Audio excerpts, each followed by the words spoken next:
जय श्री माता जी। उपस्थित सहयोगी भाई बहनों का हार्दिक स्वागत है। सामूहिक बंधन लेंगे।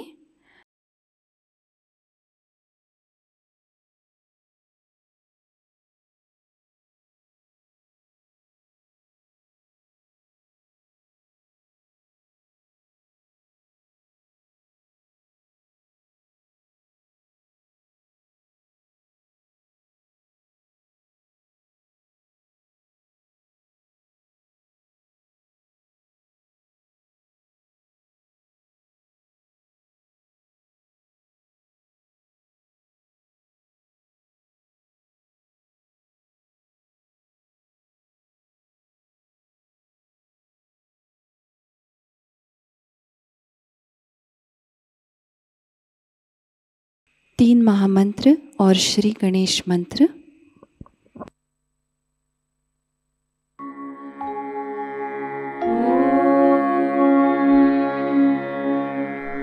त्वमेव साक्षात् श्री महालक्ष्मी महासरस्वती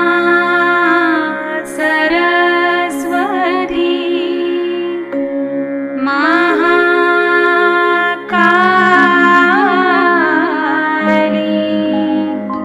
त्रिगुणात्मिका कुंडलिनी साक्षात् श्री आदिशक्ति माताजी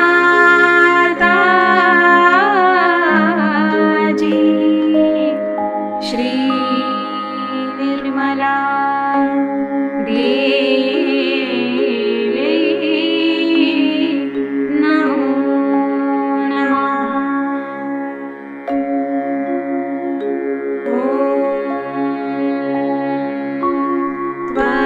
त्वमेव साक्षात् श्री कल्की साक्षात् श्री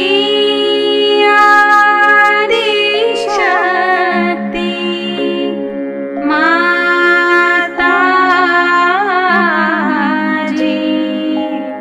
श्री निर्मला देवी नमो नमः।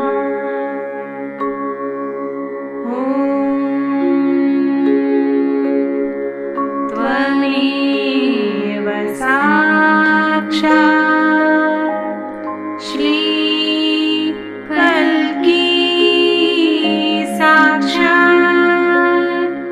श्री सहस्रार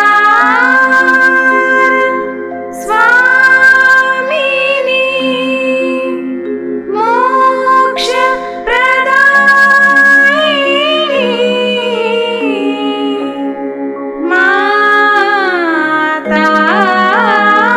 माताजी श्री निर्मला देवी नमो नमः।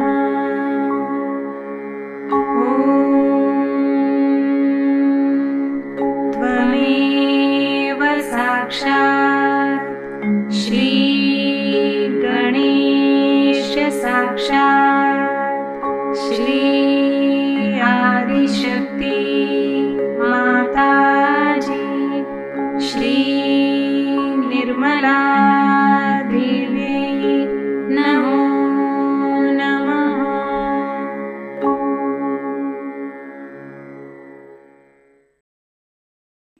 श्री माता जी कृपावंत होकर हमारे आत्म साक्षात्कार को दृढ़ कर दीजिए। कुछ क्षण परम चैतन्य का अनुभव लेते हैं।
हम अब श्री माता जी की अमृतवाणी ग्रहण करते हैं।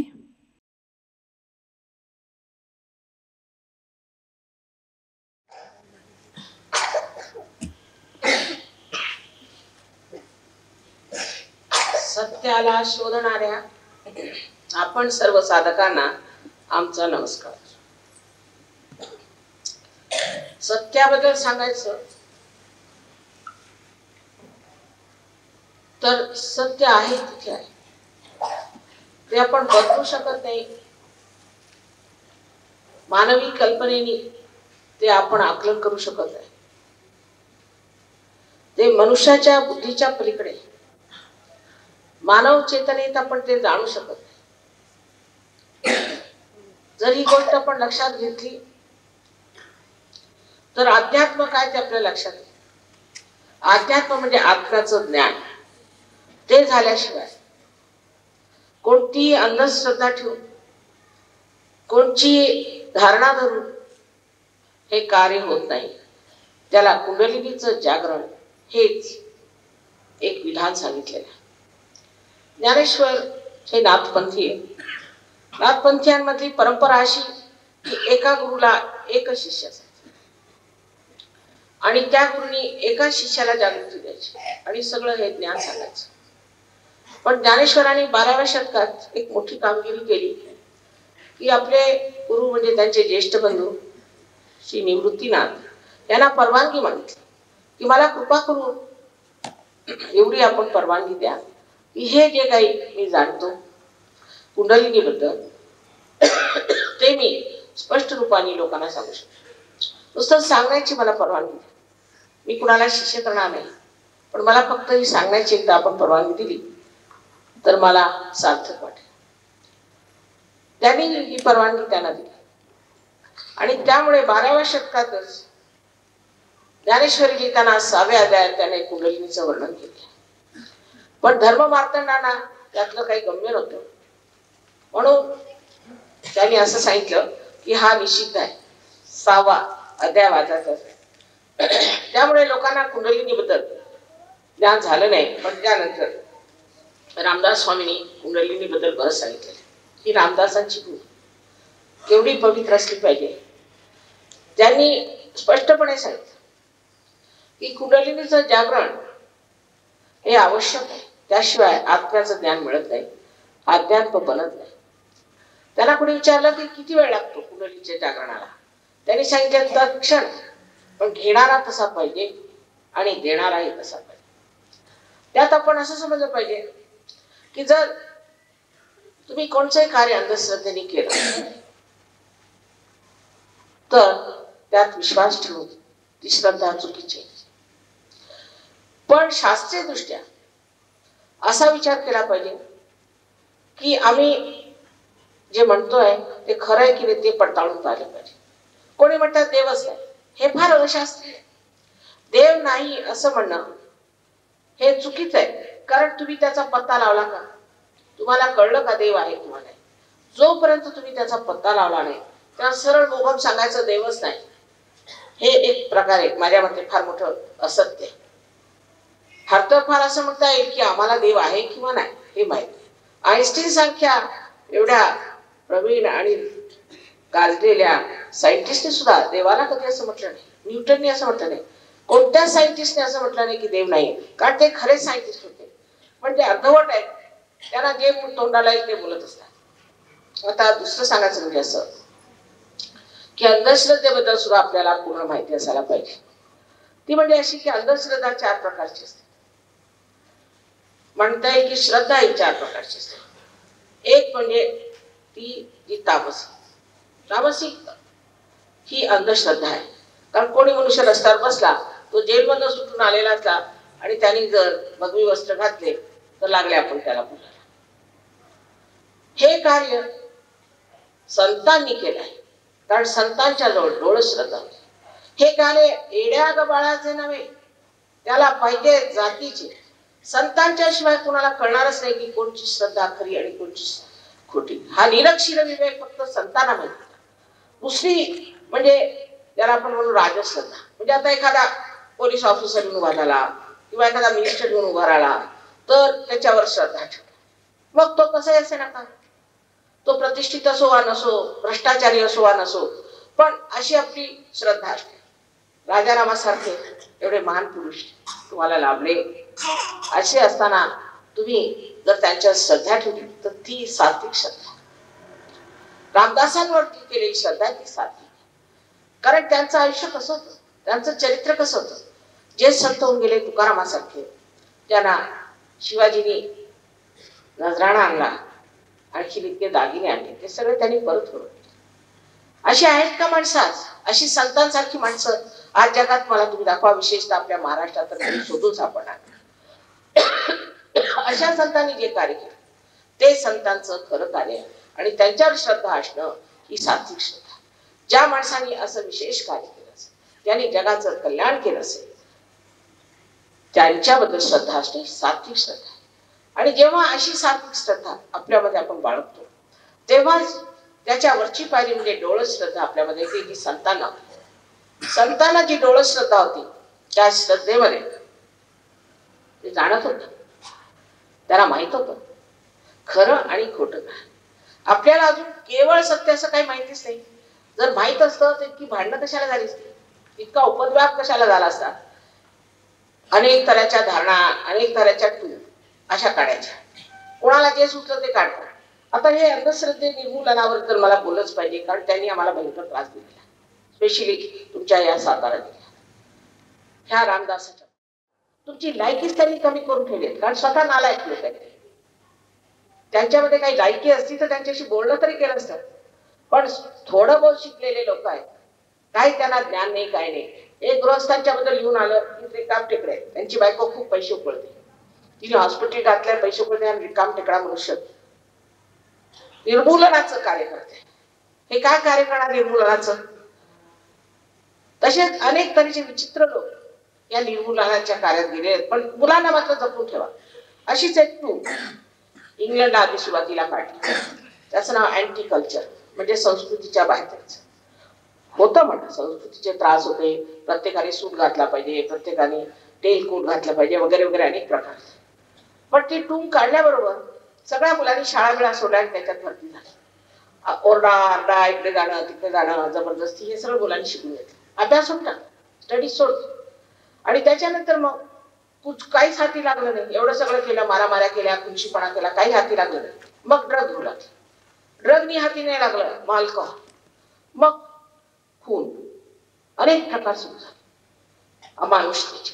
कारण जोपर्यंत मनुष्याला अध्यात्माचा पाया राहणार नाही तोपर्यंत तो असंतुलनात जातो. कोणत्याही माणसाला तुम्ही जर 100 रुपये दिले तर तो त्याचं काहीतरी वाईटच करणार, दारू तरी पी, काहीतरी घाणेरडा प्रकार करणार.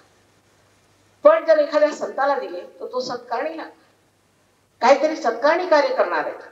म्हणून अध्यात्माचा पाया फार जरुरी आहे, आणि तो आल्याशिवाय कोणी म्हटलं की आम्ही निर्मूलन करतो तर करू शकत नाही, आणि तसंही करू शकत नाही.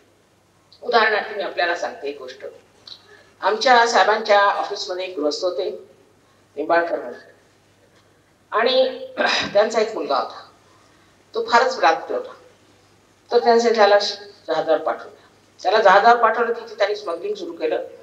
तर साहेब सांगतात त्याला मी काही ठेवू शकत नाही, आणि त्याला काढून टाकलं.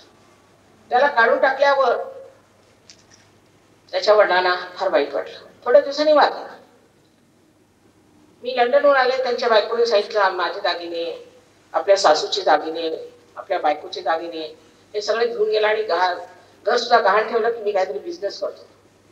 आम्हाला समजलंच नाही की हा बिझनेस कसला करतोय, पण आम्ही म्हटलं बरं करतोय तर करू दे. आणि गेला सगळं घेऊन, आणि त्याचा पत्ता नाही. वर्ष झालं अजून त्याचा पत्ता नाही. कुठल्या वर्षी गेले त्याचा पत्ता नाही, कुठे गेला, काय करायचं, म्हणतात आम्ही कुठे जायचं, कुठे राहायचं, तो घर गहाण टाकलं.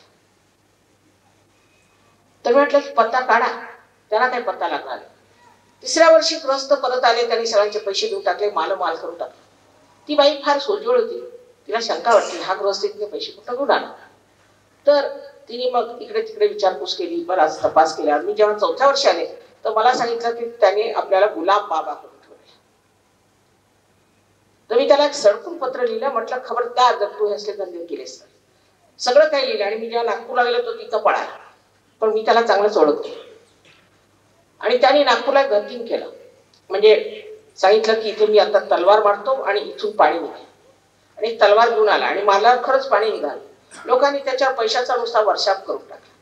ते जे पाणी निघालं ते कसं, नंतर लोकांनी जाऊन पाहिलं तर तिथे एक नळ होतं.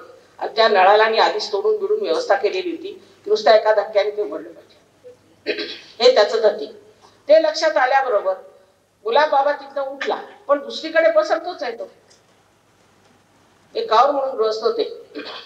त्यांनी सत्यसाईबावर निंदा केली. मी म्हणते की तो मनुष्य खोटा आहे, पण त्याचा काही परिणाम झालाय का? काही होत नाही. फक्त जनजागृती होती. त्यांचे मार खाल्लेले लोक माझ्याकडे आले, ते ठीक झाले. मग त्यांना कळलं की खोटे लोक आहेत. तेव्हा जनजागृतीशिवाय अशी कार्य होऊ शकत नाही. आज किती आपण म्हटलं की अशा ह्याच्यात आपण पडू आणि हे ठीक करू, तर होऊ शकत नाही. आणि इतकं अज्ञान आहे ह्या लोकांमध्ये. भूत नाही आहेत असं म्हणणं ठीक नाही. भूत म्हणजे काय, असे सशरीर असतात, पण त्याचे सूक्ष्म ध्येय आहेत. ही गोष्ट खरी आहे. आणि त्यावर आता सायन्सनी पत्ता लावलेला आहे. त्याचं नाव त्यांनी प्रोटीन 58 आणि प्रोटीन 53 ठेवलेलं आहे. आणि ते भूतकाळात आपल्याला बसलेलं आहे, ते येत आहे असं स्पष्ट सांगतात ते. पण इथल्या डॉक्टरांनी कुठे शिकले ते? मी जेव्हा मेडिकल केलं त्याच्यानंतर मी पाहिलं पुष्कळ मेडिकल सायन्स वाढलेलं आहे. आणि बाहेर जाऊन कळतं, पुस्तकं वाचून, जर्नल्स वाचून, की कुठल्या कुठे लोक गेलेत. आज कुंडलिनीचं नाव सुद्धा आमच्यामुळे त्यांनी आपल्या जर्नल्स मध्ये घेतलेलं आहे. पण काही वाचन नाही, काही नाही. कुपमंडुकासारखी ते बसून राहायचं आणि असले धंदे करायचे, एक मंच तयार करायचा. करा, पण लहान मुलांना घेऊ नका. शाळेतल्या कॉलेजच्या मुलांना हात लावायचा नाही. त्यांना आता अभ्यास करून त्यांचं आयुष्य बनवायचं. तेव्हा ह्या अशा ह्याच्यात नुसता आरडाओरडा करायला जे तुम्हाला घेऊन जातात त्यात तुम्ही पडू. आता बघा, त्यांनी अंगापूरला 5-5, 6-6 वर्षाच्या मुलांच्या हातात दगड दिले आणि दगड मारले. मला तर हेच वाटलं की त्या मुलाला कुठे न पकडून द्यावं. 500 दगड फेकले त्यांनी. त्यातले 18 जण हे परदेशी लोक, हे फार मोठमोठाले विद्वान लोक, काही मूर्ख नाही, जखमी झाले. तर दिल्लीहून CBIने पाठवले याच्यावरती की हे लोक काय करतात ते. संबंध महाराष्ट्रात काय काय चाललंय, काय काय होत आहे ते जर तुम्ही पाहिलं तर तुम्हाला आश्चर्य वाटेल की आज जर तुम्हाला काही थांबायचं असेल तर भ्रष्टाचार थांबा. मुलांना घेऊ नका. हे स्वतःला फार समजता शहाणे. भ्रष्टाचार थांबा. भ्रष्टाचारामुळे केवढा त्रास होतो आणि ते बघायला पाहिजे. त्याच्याऐवजी भलत्या गोष्टीकडे लोकांचं लक्ष लावायचं. कुठेही असली टूम नाही, कुठे अशी टूम नाही. संबंध भारत हे इथेच, हे अतिशहाणपण इथे पिकलेलं. ते रामदास स्वामींच्या भूमीत ज्यांनी अशा लोकांना काय काय शिव्या दिल्या, त्यांना शिव्या येत नव्हत्या, तेव्हा त्यांनी आपल्या मनाने बनवून बनवून काहीतरी शिव्या दिल्या त्या लोकांना, मूर्खात काढल्या. तेव्हा समजलं पाहिजे की आपण अशा बेकार लोकांच्या नादी लागलं नाही पाहिजे. माझे यजमान शास्त्रीचे मुख्य सचिव होते आणि एक दिवस शास्त्रीची फार हसायला आले. म्हटलं झालं काय तुम्हाला? अहो म्हणे आज कमाल झाली. म्हटलं काय? इथे म्हणे अशा संस्था आहेत की जिथे लोकांना नुसतं नारेबाजी करायची, नारेला गाणेवाले. असं का? तर म्हणे की त्यांच्याजवळ सर्व तऱ्हेच्या टोप्या, सर्व तऱ्हेचे पुठ्ठ्यांवर लिहिलेलं काय असेल नसेल, प्रत्येक ह्याचं, प्रत्येक सामाजिक म्हणा किंवा राजकारणी म्हणा असं काही असलं ते आहे. मग त्यांना तेवढे पैसे द्यायचे. मग ते आपल्या टोप्या बनवतात, ते हातात घेऊन उभे ओरडत. तर मी आता गेलो म्हणे तिथे, तर ते जे नारे लावत होते ते तर बरोबर होते, पण त्यांच्या पुठ्ठ्यावर दुसरंच लिहिलं होतं, दुसऱ्याच कंपनीचे होते ते. आणि त्यांच्या टोप्या वेगळ्या. म्हटलं अरे तुम्ही टोप्या त्याच घालून आला का सकाळी घालून आला? ते म्हणा मला वेळच नाही झाला. पण अरे तुम्ही वाचलं काय त्यात काय लिहिलेलं आहे? म्हणजे अशी परिस्थिती आहे. इतका खोटेपणा जगामध्ये. ह्या लोकांनी आम्हाला दगडफेक केली, त्याबद्दल शंकाच नाही. आम्ही कुणावर दगडफेक केली नाही. काय हे कुठलं शहाणपण आहे? कुणावर दगडफेक करणं हे कोणतं निर्मूलनाचं कार्य आहे? हे खुनशीपणाचं कार्य. आणि त्याच्यामध्ये त्यांनी मुलांना घेऊन घेतले. त्याच्यात दुसरं असं आहे की कुंडलिनीचं कार्य हे फार महान कार्य. रशियामध्ये 400 डॉक्टर कुंडलिनीचं कार्य करतात. दिल्लीमध्ये 3 डॉक्टर, दिल्ली युनिव्हर्सिटीत 3 डॉक्टरांना MDच्या पदव्या मिळाल्या. ते काय MDच्या पदवी देणारे MBBS डॉक्टर नसले पाहिजेत, MD नसले पाहिजे, त्याच्यावरचे असले पाहिजेत ना. तर पुणे युनिव्हर्सिटीने असा विचार केला की जर दिल्लीला मिळालं तर आपल्याला का मिळू नये, आपण इथे PhD करायचं. म्हणून त्यांनी या लोकांना बोलवलं, एक कॉन्फरन्स केली. त्यासाठी इंग्लंडहून लोक आले, रशियन लोक आले आणि त्यांनी सिद्ध करून दिलं वैद्यकीय पद्धतीने, शास्त्रीय पद्धतीने की सहयोग म्हणजे पॅरासिम्पॅथॅटिक नर्वस सिस्टमचा कंट्रोल आहे. आणि त्यांनी कसं होतं ते सगळं एकीकडे घालून खोटं नाटक न्यूजपेपरने छापलं की याला काहीच वैद्यकीय हे नाही, पुरावा नाही. म्हणजे काय म्हणायची संबंध कॉन्फरन्स झाली. त्याचे जे डॉक्टर्स होते माझ्याकडे आले म्हणजे माताजी मला समजत नाही की इतकं खोटं कसं लोक बोलतात, हा काय खोटेपणा, आपण का करायचा. त्यांनी समाजाचं भलं होणार आहे, समाजाचं कल्याण होणार आहे. जी मुलं क्लासमध्ये पास होत होते त्याच फर्स्ट येत आहे, त्यांना स्कॉलरशिप मिळते. किती ह्याने आघात कार्य केलंय, अनेक रोग बरे झाले त्याबद्दल शंकाच नाही. पण आम्ही त्याचं ऍडव्हर्टिजमेंट करत नाही, कारण रोग बरं करण्याचा आमचा धंदा नाही. फक्त कुंडलीनी आम्ही जागृत करू. जर कुंडलीनी जागृत झाली तर त्यामुळे तुमचं जे बोलवायचं ते होईल. आपली 6 चक्राने आलोकित होतात आणि ह्या 6 चक्रांच्यामुळे आपल्याला शक्ती, शक्ती एक प्रकारचीच नाही, अनेक प्रकारची. आता आपल्याला आश्चर्य वाटेल की पुष्कळचे आर्टिस्ट लोक ते मुसलमान आहेत. सिफात हुसेन खापडाचे, अमजद अली खान, इशात अली खान हे सगळे सहयोगी आहेत. ते म्हणतात सहयोगाच्या आधी माताजी आमचे हातच चालत होते, आता इतका हलकापण आलाय. आज हे एवढे मोठमोठाले आर्टिस्ट आहेत. आपली माणिक वर्मा ती केवढी आदरित, सहयोगानंतर ती बरी होऊन आता इतकं सुंदर गायला लागली. किशोरी आमोणकरचं तसंच आहे. कितीतरी अशाने सहयोगाने कुठल्या कुठे पोहोचले. हे आर्टिस्ट लोकांची गोष्ट मी सांगते. तसंच कलाकार, पुष्कळचे कलाकार सुद्धा फार मोठे कलाकार झाले. आमच्या इथेच एक आता आलेले आहेत, तो एका कोळ्याचाच मुलगा होता, पण सहयोगात आल्यानंतर इतका त्याच्यामध्ये सर्जन कलेचा इतका प्रादुर्भाव झाला की त्याला स्कॉलरशिप्स मिळाल्या आणि त्याच्यावर आज तो तिथला ग्रॅज्युएट झाला. ह्यांनी विद्यार्थ्यांसाठी विशेष कुंडलिनीचं जागरण हे फार आवश्यक आहे. आजकालचा अभ्यासक्रमच इतका जबरदस्त असतो की त्यासाठी जोपर्यंत कुंडलिनीचं जागरण होत नाही तोपर्यंत तो सहन करणं सुद्धा मुलांना कठीण जातं. आमच्या सहयोगामध्ये पुष्कळशी अशी मुलं आहेत. एक मुलांनी चार्टर्ड अकाउंटन्सी 21 वर्षात केली. 3 मुलं इंजिनियर झाली पहिल्या खटक्यात. म्हणजे डॉक्टर्स आले, कितीतरी डॉक्टर्स आले, त्यांना एकदा सुद्धा फेल्युअर आलेलं नाही. या गोष्टी काही खोट्या मी बोलत नाही, मला खोटं बोलून करायचं काय. त्याचं म्हणण्याचं की मला प्रसिद्धी पाहिजे, प्रसिद्धीची मला गरज नाही, प्रसिद्धीची मला गरज नाही. देवकृपेनी मी फार मोठ्या घराण्याची आहे. आणखी प्रसिद्धीच घ्यायची असते तर राजकारणात गेले असते. हे असे गावात फिरवून आणि सगळ्यांच्यासाठी एवढी मेहनत केली नसते. माझे यजमान फार मोठ्या पदवीवर होते, आपल्याला माहित असेलच. आणि त्यांना इंग्लंडच्या राणीने सर्वोच्च असं जे तिने एकाच माणसाला, रेगनला फक्त दिलंय असं नाईटहूड केलं. ते सुद्धा सगळ्यांना सांगत होते. आता परवा त्यांच्या स्वागतार्थ मीटिंग झाली, ते सांगितलं सगळं श्रेय माझ्या बायकोला, तिचं सहाय्य आणि तिची शक्ती. मलाच का, त्यांना 32 असे मिळाले, 32 देशापासून.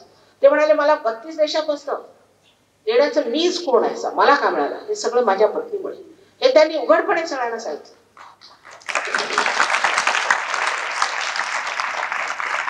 पण तरी लोकांच्या डोक्यात लख प्रकाश पडत नाही की ते आपल्या कल्याणासाठी, आपल्या भल्यासाठी. कारण आम्ही एकही पैसा घेत नाही, हे मुख्य कारण. आम्ही म्हटलं की रोग बरे होतात पण आम्ही पैसा घेतला, म्हणजे हे जे उपटसुंब डॉक्टर आहेत त्यांच्या पोटावर पायी अशी त्यांना बिघडते. पण तसं होणार नाही. सहयोग देणारेच लोक कमी आहेत. आता इथे एखादा जर भामटाही उभा झाला तर 1000 होईल, पण कोणी सत्यार्थी बोलणारा असला तर फार कमी आहे. त्याच्यासाठीच म्हटलंय त्याला पाहिजे जातीची, ज्यांच्यामध्ये ती कुमकच नाही, ती लायकीच नाही, ते लोक इथे येणारच नाही. आम्ही किती लोकांना बरं करणार आहोत. तुमच्यासाठी आम्ही सगळे श्रीमंत लोक सोडून टाकले. तरी म्हणा काही काही श्रीमंत इथून झाले सहयोगामुळे. त्यांनी उघडपणे सांगितलं, राहुल बजाजचं आपण नाव ऐकलं असेल, त्यांनी उघडपणे सांगितलं की माझा हात माताजी ठीक केला, मी तो बुस्टरला जाणार होतो. नंतर एक आहे तिथे बारी मेहरोत्रा, फार मोठे इंडस्ट्रिस्ट आहेत, त्यांनी सांगितलं अहो मी माझं तर 5 मिनिटात माताजी हात ठीक केला, मी तर मारणारा होतो. त्याच्यानंतर एक आणखीन आहे तिथे मला नाव विसरत कोणाकोणा ठीक केले ते. तर त्यांनी सांगितलं माझी बायको 14 वर्षात, मला विसरलेलं होतं सगळं. ते सगळं एकानंतर एक येऊन सांगायला आलं की मला हे बरं केलं, मला ते बरं. मी बघतच राहिली बाबा. मी काय त्यांना पैसे दिले नाही. त्यांना असं वाटलं की हे कमीत कमी आम्ही सांगितलं पाहिजे, कारण माताजी आमच्याकडे काही पैसे घेत नाही, काही घेत नाही.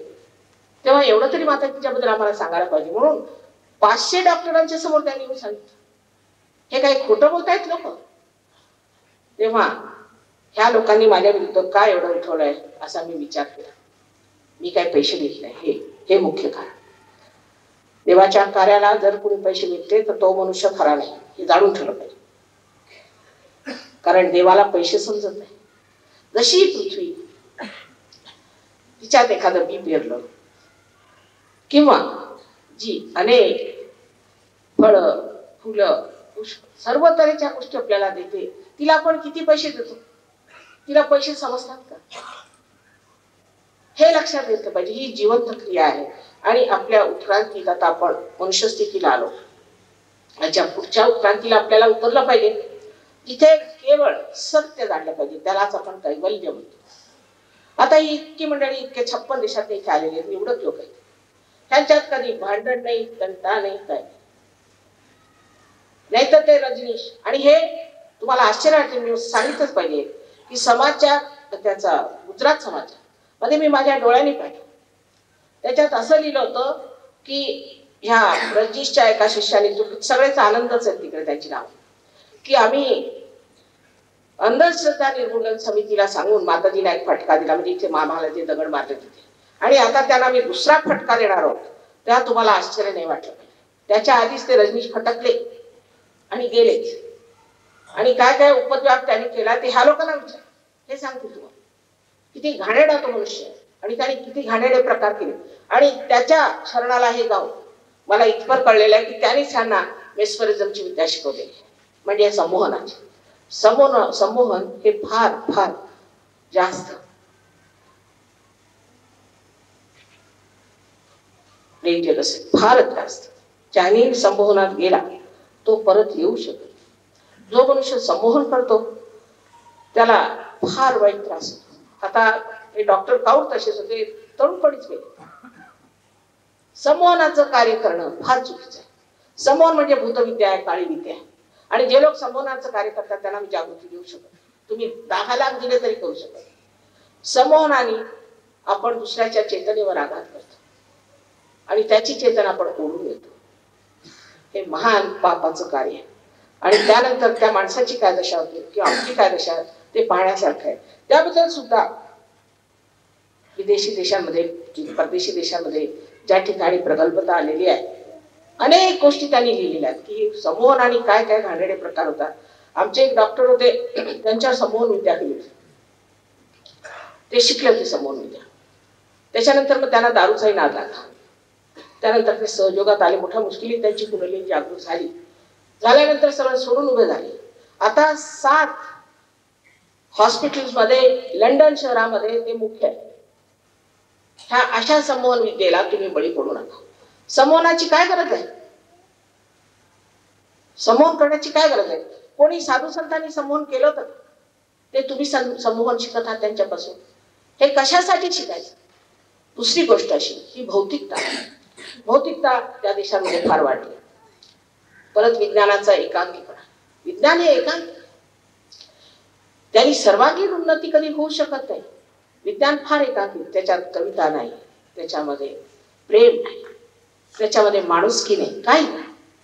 विज्ञानाने जर मनुष्याने आपली वाढ करून घेतली तर आज ॲटम बॉम्ब उभे आहेत, हायड्रोजन बॉम्ब उभे आहेत, ते विज्ञानाने झाले ना. त्यात कोणची माणुसकी? ह्या एकांकी प्रगतीमुळे आज त्या देशामध्ये काय काय दशा झाली ते तुम्हाला कळणार नाही. आम्ही सगळे फिरून आलेलो. अमेरिकेसारख्या देशामध्ये लोकांना 65% लोकांना घाणेरडे रोग झाले. आणि आता पुण्याला सगळ्यात जास्त या रजनीशच्या लोकांच्यामुळे सगळ्यात जास्त हिंदुस्थानात पुण्याला होते. एकाने मला प्रश्न, त्यांच्या युनिव्हर्सिटीत जाऊ का? म्हटलं मुळे जाऊ. प्रश्न विचारला तर तुम्हाला घाणेरडे रोग घ्यायचे असेल त्याच्या युनिव्हर्सिटीचा. ही सगळी घाण त्याने तिथे एकत्र केलेली. मग त्याशिवाय ह्या देशांमध्ये इतर इतके प्रश्न आहेत की ते तुम्हाला समजणारच नाही. सांगितलं तर तुम्हाला आश्चर्य. म्हणजे लंडन सारख्या शहरामध्ये, शहरात, इंग्लंडमध्ये नाही, शहरातच प्रत्येक आठवड्याला 2-2 मुलं आई वडील मारून टाकतात. त्यांची सामाजिक व्यवस्था इतकी खराब आहे. एक बाई 9-9दा लग्न करते. हा प्रकार आहे. तिथला जो सामाजिक प्रकार झालेला आहे तो आपल्या देशात आणायचा आहे का आपल्याला? तशी स्थिती आपल्याला आणायची का आपल्या मुलाबाळांसाठी? तेव्हा अध्यात्म हा पाया आहे. हे लोक इथे का आले? कारण हे त्या परपांगीपणाला आणि त्या एकांगी जीवनाला कंटाळले आणि इतके तऱ्हेचे रोग त्यांना सांगितले होते. एड्स येणारे मी त्यांना 1970 साली सांगितलं, 73 साली. नंतर आता दुसरा जो युपीचा रोग आलेला आहे त्याच्याबद्दल मी त्यांना 8-10 वर्षापूर्वी सांगितलं. ते सगळे रोग त्यांना आले, पण ते ऐकायच्या ह्याच्यात नव्हते. आणि त्यात भर म्हणजे आपले इथं गेले पुष्कळचे भामटे तिकडे, रजनीश सारखे पुष्कळ पैसे बनवणारे गेले. त्यांनी 58 रोल्स रॉयस विकत घेतला. ते कुठून घेतले असतील? 58. एक रोल्स रॉयसला मला वाटतं निदान तरी 6 करोड रुपये लागतात. आणि सगळेच्या सगळे त्यांनी कवडी बोल विकून हा जेलमध्ये गेला आणि जेलमध्ये इथे आले. आणि त्यांना मांडणारे हे लोक आहेत. काही सहयोगी एका बाईला भेटायला गेले. ती म्हणे याच्यामध्ये अंधश्रद्धेला विचारायला, तर ती म्हणे रजनीश म्हणजे किती मोठे. वा वा वा. कोण मोठा आणि कोण लहान जे त्या लोकांना समजत नाही ते कसल्या अंधश्रद्धा निर्मूलन करणार. तर आधी आपली जागृती करून घ्या. ही शक्ती तुमच्यामध्ये तुझं आहे. तुझं पाशी जे संतांनी सांगितलं ते आम्ही सिद्ध करू शकतो. ते तुम्ही सिद्ध करून घ्या आणि आपली शक्ती बघा, आपली शक्ती वाढवा. असे ओरडत फिरू नका. तुमची लायकी ही नाही. तुमची लायकी आहे महान होण्याची, मोठे होण्याची. हे असल्या मूर्खपणाचे धंदे करू नका आणि याच्यात पडू नका. मी आज एका शाळेत आलेली आहे. पवित्र स्थान आहे शाळेचं. उद्या इथेच मुलं ड्रग पिऊन पडतील, इथेच मुलं दारू पिऊन पडतील आणि सर्वनाश स्वतःचा करून येतील. हे मला स्पष्ट दिसत आहे. अशा लोकांना जर तुम्ही महत्व दिलं तर काय होईल काय समजत आहे. दुसरं असं ही भूतविद्या, काळी विद्या जी आहे, म्हणजे हातात हे काढणं वगैरे, हे सगळे आहे विद्या आहे, पण श्रद्धेचं स्थान नाही. ते ही खोटी विद्या आहे. पण हे करतात. आणि हे जेव्हा ते करतात तेव्हा अशा लोकांच्या कचाट्यात जाऊ नका. तुमच्यावर परिणाम, तुम्ही आजारी पडाल. म्हणूनच तो कौर असा मेला आणि फार वाईट परिस्थितीत मेला. आमच्या ओळखीचे विके राव आहेत, ते दिल्ली युनिव्हर्सिटीचे व्हाईस चान्सलर होते. त्यासाठी तो तडपडून मेला. त्याच्या मागे हे लोक लागलेले आहेत. तेव्हा हे पैसे कमवायचे धंदे असो किंवा काही असो, अशा वाममार्गाने तुम्ही पैसे कमवू नका. आपली आत्मधी शक्ती जे सगळ्या संतांनी सांगून दिलेलं आहे ते काय खोटाच आहे. त्यांनी कसं आयुष्यात कंटलं, त्यांनी कसे राहिले. आता असं म्हणणं की अध्यात्म आणि गरिबी हे चुकीचं आहे. आपल्या भारतातला अध्यात्म सर्व चुकीचाच आहे. कारण बहुतेक अंधश्रद्धेत गेलेला, नंतर भामटे इतके, त्यातनं भलते सलते गुरु. आता तो चंद्रा स्वामी आलेला, तो प्रसिद्ध आहे. आता त्याच्या विरुद्ध कितीतरी इंग्लंडला छापलं होतं, त्यांनी किती प्रकार केले. मग दुसरा हा मुक्तानंद. काय घाणेरडे लोक आहेत हे. ह्या सर्व लोकांच्या नादी लागून जर तुम्ही अध्यात्म मिळवायचं म्हटलं तर नाही. कोणी असं म्हणत नाही की मी तुम्हाला आत्मसाक्षात्कार, कोणी म्हणत का? कारण देतात येते त्यांना. कशासाठी? धर्म कशासाठी? धर्म तुम्ही हिंदू असा, मुसलमान असा, काही असा, ख्रिश्चन असा, सगळे पाप करू शकता. धर्म आतमध्ये तो जागृत झाला पाहिजे. जेव्हा आपल्यामध्ये धर्माची धारणा होते तेव्हा आपण कोणतंही वाईट काम करत नाही. कारण प्रकाश आत्म्याचा आपल्यात आला. समजा एक अंधार आहे, अंधारात तुम्ही आंधळे बसले, हातामध्ये साप आहे. कोणी म्हटलं अरे बाबा तुझ्या हातात साप आहे, तो चावेस तर तुम्ही म्हणू शकता की नाही हे 2 खंडच. पण प्रकाश आल्यापर्यंत तुम्ही टाकून देता. तसंच सहयोगात आल्यावर किती कल्याण होतं. मनुष्य व्यसनमुक्त होतो. पहिली गोष्ट त्याची सृजन कर्तृत्व वाढतं. एक गृहस्थ आजच आले होते, त्यामुळे मला कविता काय करता येत नसे आणि त्यांनी असं काव्य म्हणून दाखवलं मला. मी आश्चर्यचकित झाले. त्यामुळे माताजी सगळं तुमचंच कारस्थान आहे, तुम्हीच मला शिकवलं. आणि उर्दूमध्ये माझे स्वतःचे धाकटे भाऊ सहयोगात उशिराने काय होणं पण घसरते. आणि त्याला मुळीच मराठीचं काही ज्ञान नव्हतं विशेष. शाळेत सुद्धा माझ्या हातून निबंध लिहून घेऊन जायचे, अशी त्यांची स्थिती होती. त्यानंतर आता काय कविता करतोय तो, आणि त्यात उर्दू मध्ये कविता, हिंदी मध्ये कविता. म्हटलं हे काय आहे? हे म्हणे तुमचं सगळं आहे, मला काही माहिती नाही. आणि कुसुमाग्रजांनी यांना एवढा मान दिला, सांगितलं की काय तुम्ही लोक कविता करतात ह्या वयामध्ये, अशी तुमच्या वयाचे, तुमच्या या मानसिक स्थितीतले लोक जे ह्या वयातले ते अशा कविता करू शकतात. इतक्या लहानपणी तुम्ही कशा ह्या कविता केल्या? त्याला कारण म्हणजे परमेश्वराची ज्या कृपा होती.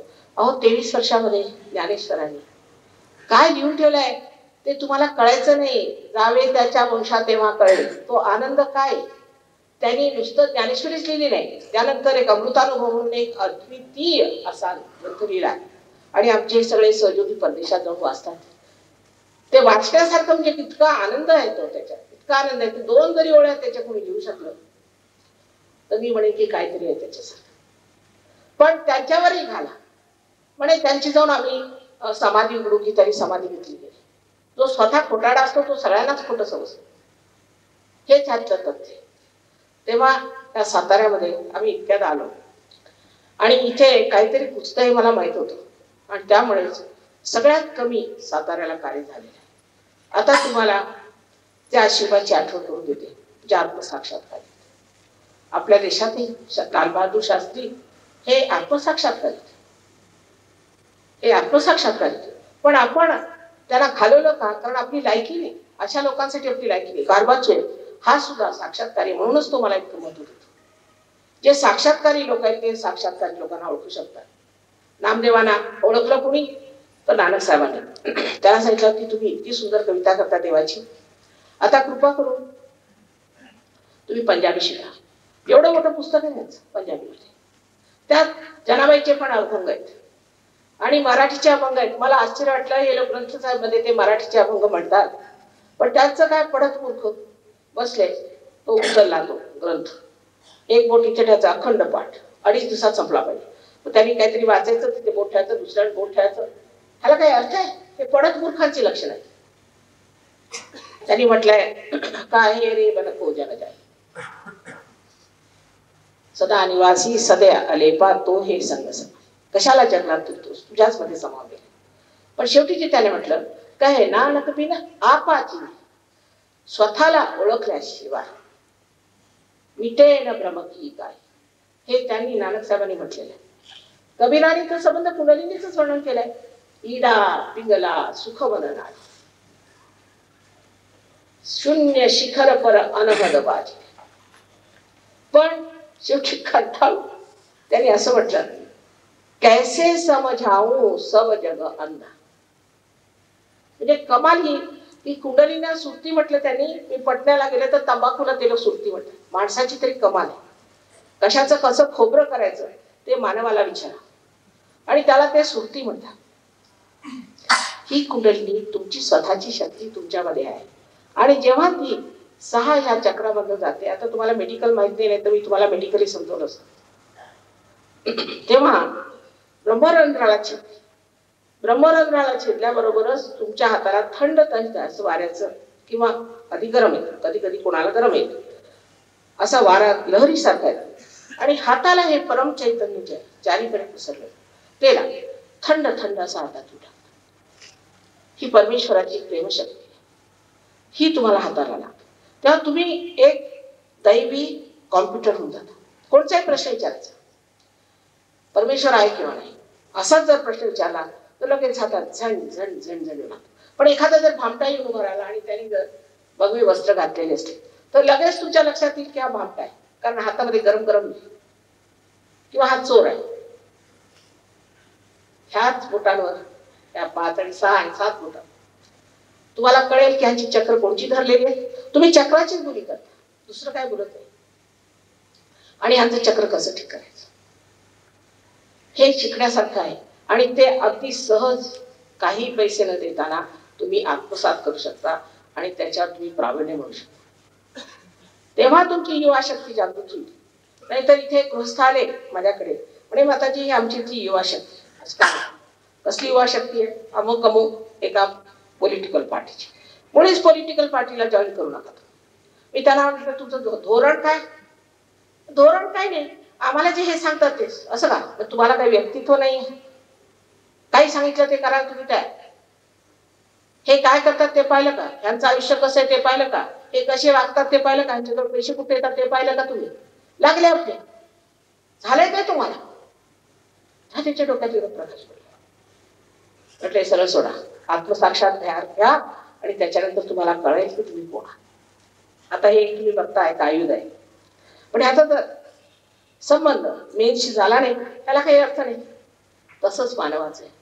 जोपर्यंत आपला संबंध मेनशी होत नाही तोपर्यंत आपल्याला हे कळणारच नाही की आपण कोण आहोत, आपलं कोणचा गौरव, की काय लायकी. मग तुम्ही नाही जाणार तिकडे ओरडाय, ही कामं करायला तुम्ही जाणार नाही. तुम्ही बघाल की दारुडे ह्याच्यात हे धंदे आहेत, आम्ही कशाला ह्याच्या मागे जायचं? आम्ही सत्कर्माला लागणारे सत्कारणी लोक आहोत असा जेव्हा मनामध्ये विचार येईल तेव्हाच म्हणायचं की कुंडलिनीचं जागरण.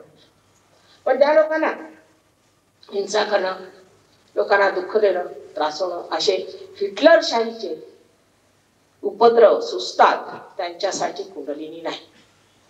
त्या ह्या जन्मात काय 1000 जन्मात होणार नाही. अशा उपद्रवी लोकांना आम्ही म्हटलं तर कधीही जागृती देऊ शकणार नाही. तेव्हा आपल्या मनामध्ये आपल्याबद्दल आदर असेल.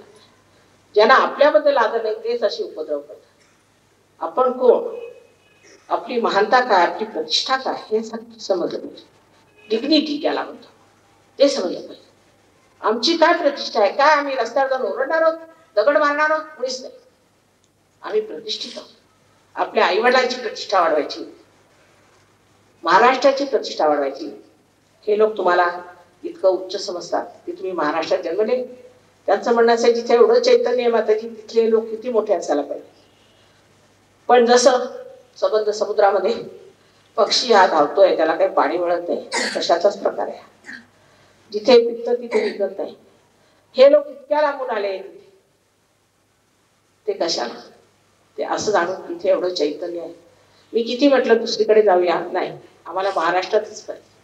महाराष्ट्राचं चैतन्य कुठे आहे? काय सुंदर आहे म्हणे महाराष्ट्र. त्यांचं सौंदर्य बघण्याचं म्हणजे बाह्य नाही, आतलं त्यातलं जे काही कार्य आपल्या संत साधूंनी केला त्याचा फायदा आम्हाला फार आहे. त्यामुळे हे लोक इकडे येतात.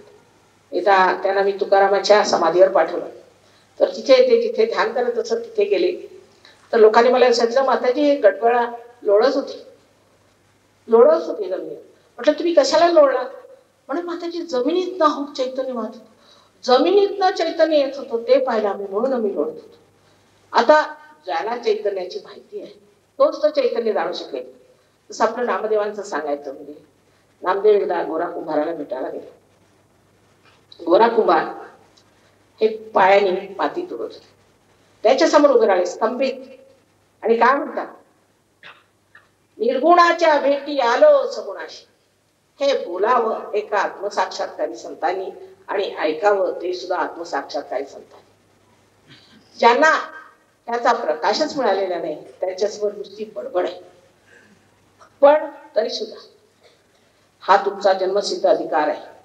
या योगाला प्राप्त होणं सर्वांचा जन्मसिद्ध अधिकार आहे, विशेषतः महाराष्ट्रातल्या लोकांना.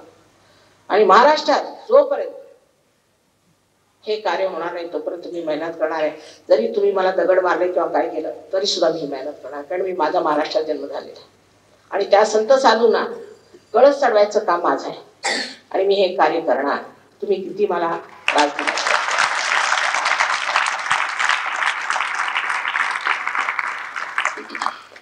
पूर्वी संतांना फार त्रास दिला होता लोकांनी आणि तो त्यांनी सहन केला, कारण ते एकटे होते. सत्य मिळालं ते एका दुसऱ्यालाच मिळाले होते. एकटे दुखते ते त्यांना आपण लोकांनी मारून सुद्धा टाकलं. असे म्हणतात की सालामाला म्हणून एक सालामाल म्हणून एक ग्रस्त होता पुण्याला. तो लागला मागे तुकारामाच्या आणि तुकारामाला मारून टाकला. इथपर्यंत लोक होता. किती छळलं त्याने, ज्ञानेश्वराला किती छळलं. त्याच्या पायात वाहणार नव्हते. तसेच उन्हात तानात ते जात असे. आणि आता त्यांच्याच पालख्या काढतायत. अरे ज्याला पायात वाहणार नव्हत्या त्याच्या कसल्या पादुका घेऊन तुम्ही जेवणासाठी म्हणून इकडे तिकडे फिरता. म्हणजे सगळी दृष्टी सगळं काही किती खाली आलेलं आहे.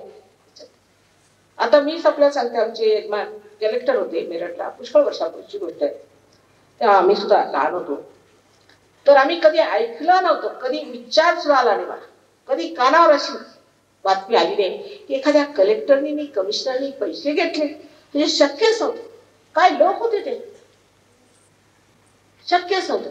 आज हे सगळं कालकारण आपल्यातलं अध्यात्म गेलं, कारण अध्यात्मामध्ये सगळी नीतीची मूल्य आहेत. नीतीची सर्व मूल्य त्याच्यात असले, ते एकदा नीती सुटली म्हणजे आपण कुठे जाणार, भरकटून जाणार. आपलं होणार काय, आपण कुठे पोहोचणार आहोत हे लक्षात आणलं पाहिजे. आपलं ध्येय आयुष्यात काय आहे ते लक्षात आणलं पाहिजे. आणि आत्मसाक्षात्कारानंतर जी शक्ती तुमच्यात येते ती तुम्ही दुसऱ्याला देऊ शकता. त्याच्या कृषीवर इथे फार मोठे डॉक्टर आलेले, तिलाणी येते, त्यांनी फार अनुसंधान केलेले आणि आम्ही त्याबद्दल पेपरात दिले तर कोणी छापायलाच तयार आहे. सगळ्या घाणेरड्या गोष्टी छापायला तयार आहेत. आम्ही त्याला सांगितलं की एवढं मोठं सूर्यफूल निघालं आमच्या इथे. नंतर सांगितलं की एका एकरामध्ये 60 तांदूळ पेरले, 60 किलो, आणि त्याचे 240 किलो निघाले. पण कोणी छापायला तयार नाही, येऊन पाहायला तयार. फक्त राहुरीचे लोक आले, त्यांनी पाहिलं आणि ते स्तंभित झाले. त्यांना आश्चर्य वाटलं. त्यांनी सांगितलं आम्ही असं कधी सूर्यफूल पाहिलंच नव्हतं मातेजी, केवढं बसत.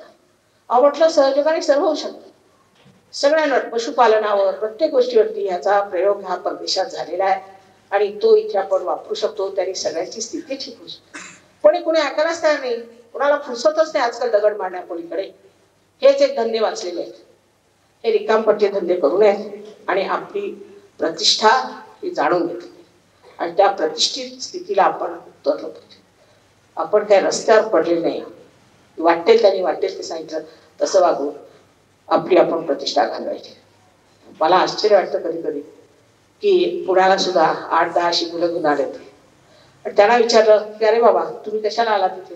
नाही, आम्हाला थोडे पैसे दिले म्हणून आम्ही आलो, दुसरं काय. ही का तुमची प्रतिष्ठा झाली. त्याचं जे मूळ तत्व आहे ते आहे की मानवाचं परिवर्तन झाल्याशिवाय ह्या सर्व गोष्टी जाणार असतील. तुम्हाला काय वाटतं परदेशामध्ये अंधश्रद्धा आहे, भयंकर अंधश्रद्धा आहे, भयंकर अंधश्रद्धा आहे तिथे. इतकंच ना, अमेरिकेला तर विच क्राफ्ट हे त्याचे शाळा आहेत, कारण तिथे वाटेल ते करा. पण ते लोक समजले आणि सहयोगात उतरले आणि आज एवढं कार्य करत आहेत जगभर. ते सगळे महामूर्ख आणि इथे 2-4 अतिशहाणे जे तुम्हाला दीडशहाणे दिसतात, ज्यांचे बैल रिकामे आहेत, त्यांच्यावर विश्वास ठेवून आपल्या आयुष्याची नासाडी करून घेऊ नका. जर तुम्हाला सहयोगात यायचं नसलं तर येऊ नका, कारण ह्याच्यावर जबरदस्ती करता येत नाही. तुमची इच्छा सरा ही आमची जागृती झाली. नम्रत्वे व्रतनिश्चय. जर तुम्ही आपली कुणाला जागृत करायची इच्छा केली तरच होऊ शकेल, नाही तर होणारच. हे काय आव्हानाचं काम नाहीये की आमची जागृती करू. कशी करणार? उद्या हिटलर माझ्यासमोर वराला माझी जागृती कर, तर मी म्हणे बाबा तुझी जागृती झालेलीच आहे, तू आता तसाच आहे, कधीच होणार नाही. तेव्हा माणसाचा एकंदर विचार की आम्हाला सुद्धा ही परमेश्वरी शक्ती मिळाली पाहिजे, हे फार जरुरी. ते नसलं तर कोणावरही जबरदस्ती करता येत नाही, कोणावर दडपशाही करता येत नाही, दगड मारता येत नाही, काही. हे मिळवायला पाहिजे. आपली शक्ती आपल्याजवळ असताना आपण जर नाही मिळवली तर तुम्हाला शहाणे म्हणू की काय म्हणू, जे तुमच्यात आहे. जे त्यावेळेला ज्ञानेश्वरांनी सांगितलं सामूहिक ते आज आम्ही साक्षात करत असताना ह्या महाराष्ट्रातच हा शहाणपण कशाला असेल. असं दिल्लीला नाही, असं दिल्लीच्या पलीकडे नाही, युपीला नाही, कर्नालला गेलो तिथे नाही, हरियाणाला नाही, कुठे नाही, तसंच आसामला नाही. आश्चर्याची गोष्ट आहे की आपल्या महाराष्ट्रातच काय तिथे संतांनी सगळं कार्य केलेलं आहे. असं का? कारण आपल्याला असं वाटतं की धर्माच्या नावावर पुष्कळ वाईट गोष्टी होत्या, हे मी मानते. पण मीच त्याबद्दल 1970 सालापासून बोलते. इथपर्यंत लोकांनी माझ्या मनाने सांगितलं की तुमच्या बायकोला लोक मारतील. म्हटलं मला मारणार अजून आलेला नाही, फक्त तेच उलटणार त्यांच्यावर. जे मारायचा प्रयत्न करेल ते त्यांच्यावर उलटतील. तेव्हा हे लक्षात ठेवलं पाहिजे की सत्कारणी आपलं आयुष्य घालवलं पाहिजे, आपलं काहीतरी विशेष नाव झालं पाहिजे. ती शक्ती मिळवा आणि सगळ्यांचं नाव झालं पाहिजे मोठं. आज मी या शाळेच्या आवारात आले हे मी आपलं सद्भाग्य समजते. आणि शाळांबद्दल मला फारच उत्कट प्रेम आहे. इतकंच नव्हे पण तरुण पिढीबद्दल आम्ही फार दुर्लक्ष केलं असं मी नेहमी सांगत असते. तेव्हा आता ही वेळ अशी आलेली आहे की तिथे तुम्ही आपली शक्ती मिळवा, आणखी स्वतः आपण कोण आहोत, आपला गौरव काय ते जाणून घ्या. माझा तुम्हा सर्वांना अनंत आशीर्वाद.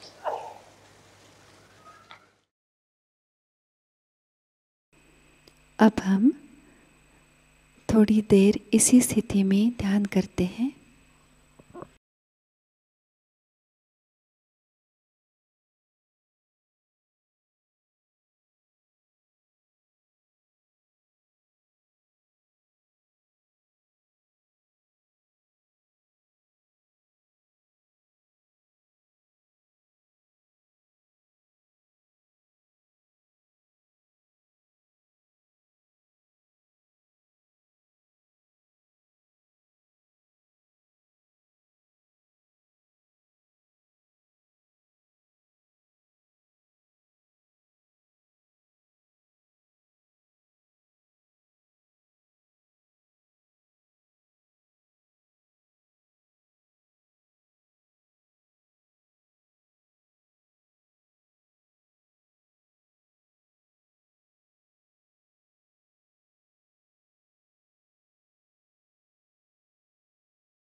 श्री माता जी की पावन प्रतिमा को देखते हैं, नमन करते हैं,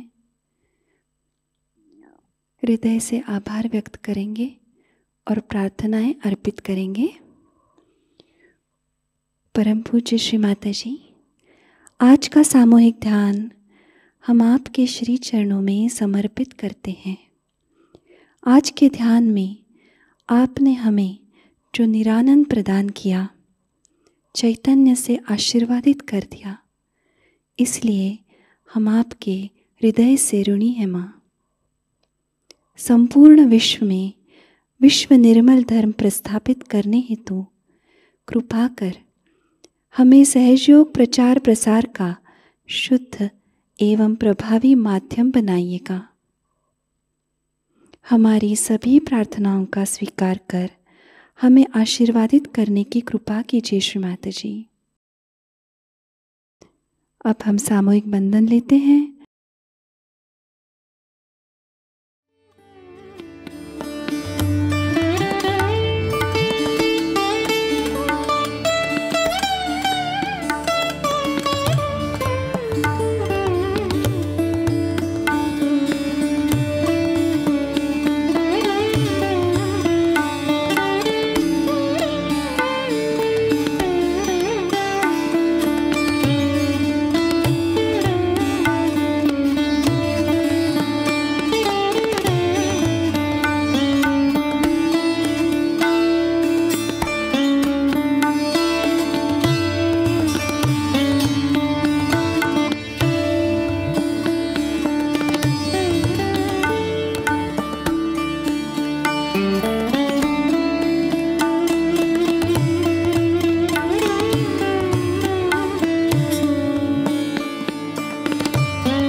आज का ध्यान यही संपन्न होता है। जय श्री माता जी।